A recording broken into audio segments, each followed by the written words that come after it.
Hello students, स्वागत है आप सभी का एपीजे ऑनलाइन क्लासेस पर। क्लास 11th विषय भौतिक विज्ञान त्रैमासिक परीक्षा 2022-23 का ये रियल क्वेश्चन पेपर लेके आ गए हैं। और यदि आप चैनल पे नए, चैनल को सब्सक्राइब कर बेल आइकन प्रेस कर लीजिए, जिससे आने वाले वीडियो का नोटिफिकेशन आप तक पहुँचता रहे। चलिए आइए बढ़ते हैं आगे। यहाँ पे मैं आपको बता दूं, आपका जो पूर्णांक रहेगा वो 70 मार्क्स का रहेगा और आपका जो समय रहेगा वो 3 घंटे रहेंगे, ठीक है। और इसके पहले मैंने एक वीडियो अपलोड किया था जिसमें आपको मैंने पूरा क्वेश्चन पेपर दिखाया है। और अब बहुत बच्चों का डिमांड था कि सर इसका पूरा कंप्लीट सॉल्यूशन प्रोवाइड कराइए, तो इस वीडियो में मैं आपको बता दूं क्वेश्चन नंबर 1 से क्वेश्चन नंबर 19 तक आपको कंप्लीट सॉल्यूशन मिलने वाला है। तो वीडियो को लास्ट तक देखिए और इस वीडियो को अपने दोस्तों के साथ अधिक से अधिक शेयर कीजिएगा।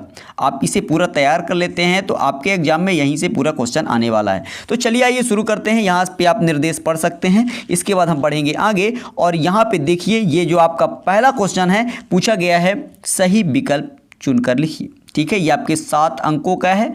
और यहाँ पे पहला है, निम्नलिखित में से कौन सा व्युत्पन्न मात्रक है। तो यहाँ पे आपको बताना है, इसका राइट आंसर हो जाएगा न्यूटन, ठीक है। इसके बाद दूसरा नंबर है, निम्नलिखित में मूल मात्रक नहीं है, तो आपको बताना है, इसका राइट आंसर हो जाएगा लीटर, ठीक है। इसके बाद तीसरा नंबर है, वेग समय ग्राफ द्वारा समय अक्ष से घेरा गया क्षेत्रफल दर्शाता है, इसका राइट आंसर हो जाएगा दूरी, ठीक है। इसके बाद चौथा नंबर है, अभिकेंद्र त्वरण सदैव होता है, तो यहाँ पे लिखना है आपको केंद्र की ओर, इसका राइट आंसर, ठीक है। इसके बाद पांचवा नंबर, संवेग परिवर्तन की दर बराबर होती है, तो यहाँ पे आपको लिखना है बल के बराबर होती है। इसके बाद छठवां नंबर है, रॉकेट नोदन आधारित है, तो ये आपके संवेग संरक्षण के नियम पर आधारित है।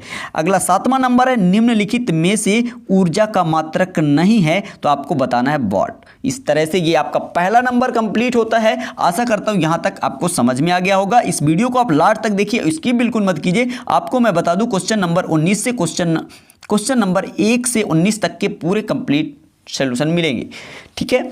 तो और इसका पीडीएफ चाहिए तो वीडियो के डिस्क्रिप्शन में आपको लिंक मिल जाएगा, वहां से आप डाउनलोड कर सकते हैं, ठीक है। चलिए आइए बढ़ते हैं आगे। और इसके बाद हम बढ़ेंगे क्वेश्चन नंबर 2 की ओर। ये रहा क्वेश्चन नंबर 2, रिक्त स्थानों की पूर्ति कीजिए। कार्य करने की दर को डैश डैश कहते हैं। कार्य करने की दर को डैश डैश क्या कहते हैं, तो आपको बताना है, कार्य करने की दर को शक्ति कहते हैं। और यहाँ पे अगर पूछा जाता कार्य करने की क्षमता को क्या कहते हैं, तो कार्य करने की क्षमता ऊर्जा कहते हैं, ठीक है। इस तरह से पहला कंप्लीट। दूसरे नंबर में आपको लिखना है, किसी बंद पथ में संरक्षी बल द्वारा किया गया कार्य, तो आपको दूसरे नंबर में भर देना है 0, ठीक है। क्या लिखना है? 0। चलिए इसके बाद बढ़ेंगे तीसरा नंबर, एसआई पद्धति में बल का मात्रक है, तो यहाँ पे आपको लिखना है न्यूटन। तीसरे नंबर में आपको भरना है न्यूटन। इस तरह से ये 3 नंबर तक कंप्लीट। इसके बाद चौथा नंबर देखिए, प्रत्येक क्रिया के बराबर तथा विपरीत डैश डैश होती है, तो यहाँ पे आपको भरना है प्रतिक्रिया। क्या लिखना है? प्रतिक्रिया। चलिए इसके बाद देखेंगे अगला 5वां नंबर, कोणीय वेग का मात्रक होता है, तो यहाँ पे आपको बताना है रेडियन प्रति सेकंड, ठीक है। इस तरह से आपको लिख लेना है। इसके बाद हम बढ़ते हैं आगे। और यहाँ पे आप देख लीजिए, क्वेश्चन नंबर इसी का 6वां है, वेग प्रवणता का बीमीय सूत्र, तो आपको लिखना है t⁻⁻1। इसके बाद 7वां है, कार्य एक डैश डैश राशि है, तो आपको बताना है अदिश राशि, ठीक है। इस तरह से ये कंप्लीट होता है। इसके बाद हम देखेंगे क्वेश्चन नंबर 3, सही जोड़ी बनाइए, ठीक है। यहाँ पे पहला नंबर है, 1 प्रकाश वर्ष, इसका राइट आंसर हो जाएगा 9.46 × 10⁻15, ठीक है। यहाँ पे आपको ऐसा लिखना है 10⁻15, ठीक है। यहाँ पे देखिए दूसरा नंबर है, कार्य का हो जाएगा, इसका राइट आंसर जूल। कार्य का मात्रक जो होता है वो जूल होता है। इसके बाद तीसरा है शक्ति का मात्रक हो जाएगा आपका वॉट, ये। और इसके बाद कार्य करने की दर को कहते हैं शक्ति। इसके बाद जड़त्व आघूर्ण आपका हो जाएगा किलोग्राम मीटर स्क्वायर। प्रतिबल आपका ये अदिश राशि हो जाएगा। और इसके बाद मेयर समीकरण यानी मेयर संबंध आपका हो जाएगा Kp - Kv = R। इस तरह से आपका क्वेश्चन नंबर 3 भी कंप्लीट होता है। इसके बाद हम बढ़ते हैं आगे। और यहाँ पे आप देख सकते हैं, ये रहा आपका क्वेश्चन नंबर 4। एक वाक्य में आपको उत्तर देना है। यहाँ पे पहला है, मूल राशियां किसे कहते हैं, तो आपको लिखना है, मैं उत्तर बोल देता हूँ, आप लिख लीजिए। वे भौतिक राशियां जो एक दूसरे से स्वतंत्र होती हैं मूल राशियां कहलाती हैं।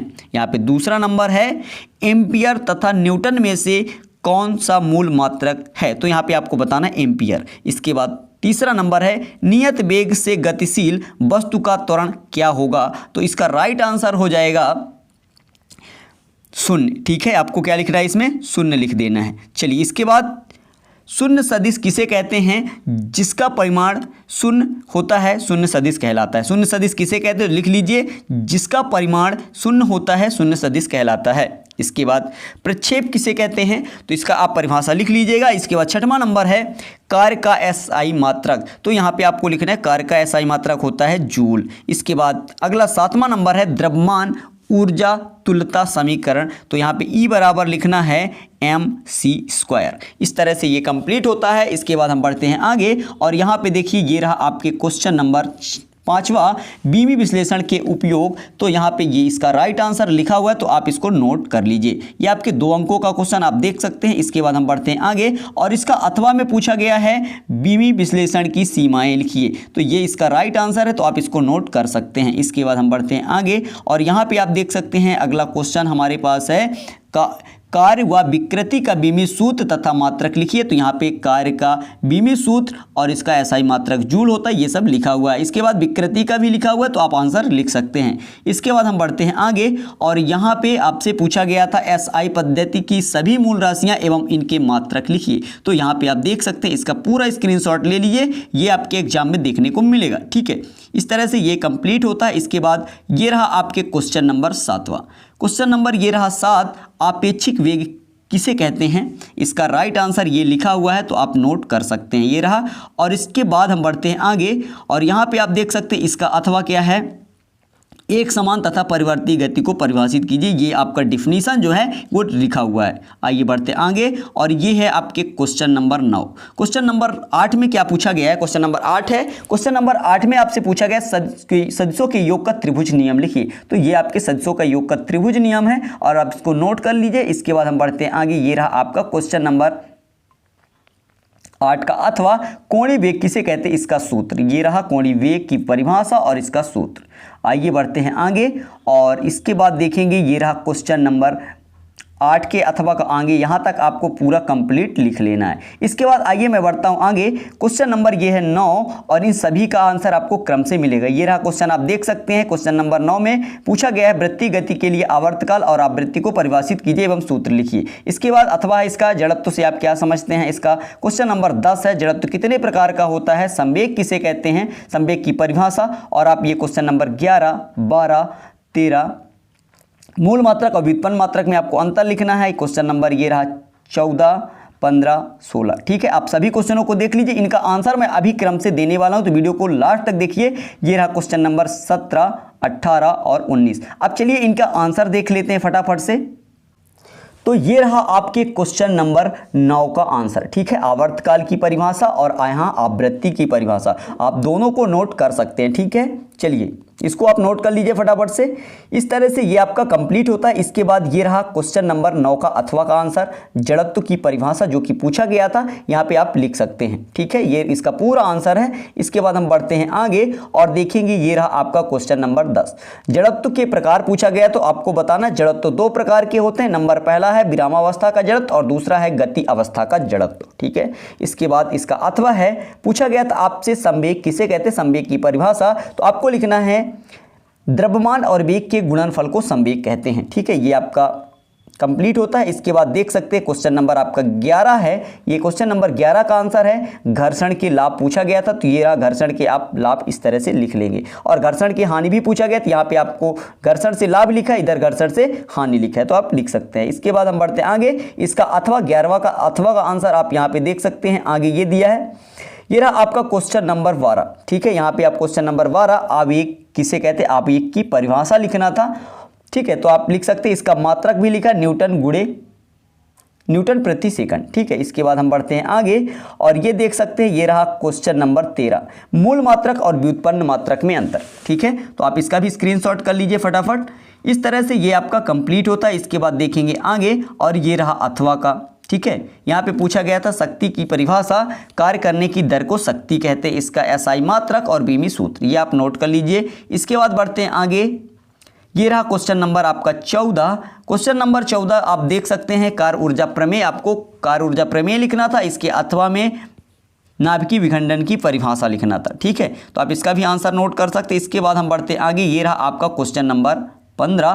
क्वेश्चन नंबर में 15 में पूछा गया प्रत्यास्थ संघट्ट की परिभाषा और अप्रत्यास्थ संघट्ट की परिभाषा इसके अथवा में दिया हुआ है, तो आप इसको भी स्क्रीनशॉट कर लीजिए। इसके बाद हम बढ़ते हैं आगे, ये रहा आपके क्वेश्चन नंबर 16 का आंसर। ठीक है, तो यहाँ पे पूछा गया था प्रत्यास्थ स्थितिज ऊर्जा। ठीक है, तो इसका आंसर आप नोट कर लीजिए। इसका अथवा है संरक्षी और असंरक्षी बल में अंतर, ये आप देख सकते हैं, इसका आप स्क्रीनशॉट कर लीजिए।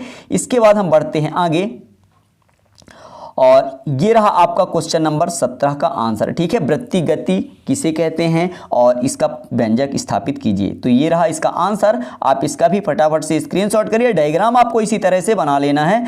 चलिए, ये भी आपका व्यंजक, ये आप स्क्रीनशॉट करके नोट कर सकते हैं। इसके बाद बढ़ते हैं आगे, और ये रहा पूरा आप कंप्लीट इसी तरह से लिख के आते हैं तो आपके एक भी अंक नहीं कटेंगे। इस तरह से ये कंप्लीट होता है। आशा करता हूँ ये वीडियो आपको समझ में आ गया होगा। वीडियो पसंद आए तो चैनल को सब्सक्राइब कर बेल आइकन प्रेस कर लीजिए और इस वीडियो को अपने दोस्तों के साथ अधिक से अधिक शेयर कीजिएगा। चलते नेक्स्ट वीडियो मिलेंगे, तब तक के लिए जय हिंद, जय Bharat, thank you, best of luck.